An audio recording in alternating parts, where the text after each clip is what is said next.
Hello, everyone. My name is Lipika Mohanty. I'm a storyteller from Bhubaneswar, India.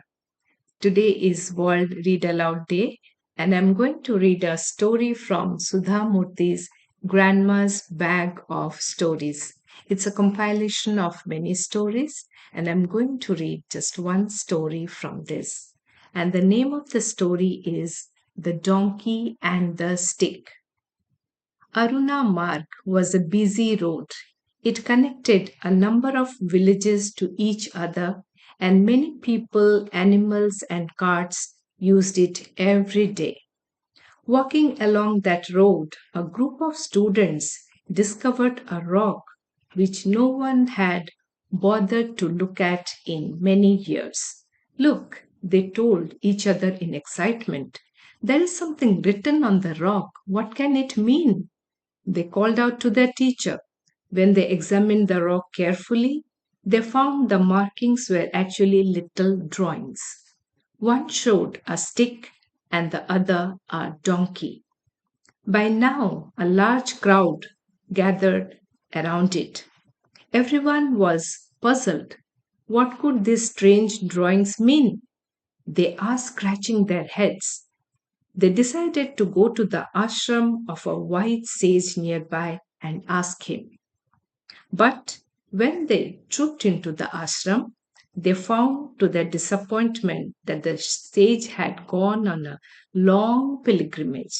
Only his young disciple was there, looking after the cows and calves. They asked the disciple if he could throw some light on the strange drawings. This is the drawing on the rock. Now, this young man was not very bright, but like many foolish people, he loved to put an air of learning and pretend to be very clever. He examined the drawings carefully and minutely. Then he proclaimed, "It's very simple. This is the drawing of a magic stick. The man with the stick is the hero of this place. He died protecting this village centuries back.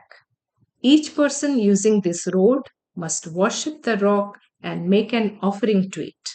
The one who ignores it will become a donkey." The villagers were astonished to hear this strange explanation, but they were devout people, and on that very day they set up a shrine around the rock.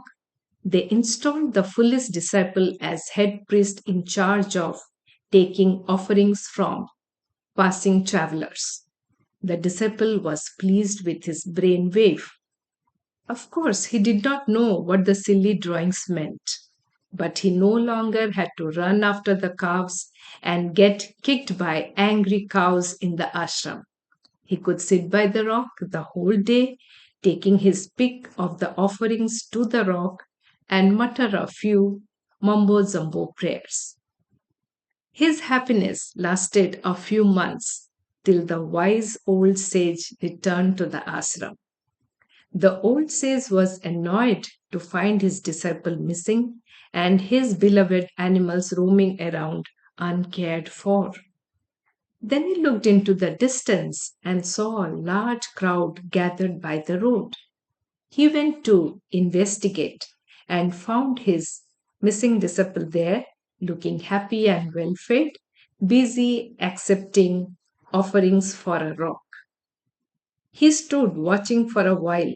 Then he walked up to the rock and closely examined the pictures. Without saying a word, he picked up a stout iron rod and, to the astonishment of the gathered crowd, started moving the rock. Many came forward to help him, and when they had been able to move the rock, they found a pot of gold under it. The sage said to the people around him, "The pictures meant you had to move the rock with an iron rod and find the hidden money. If you didn't, you were all like donkeys.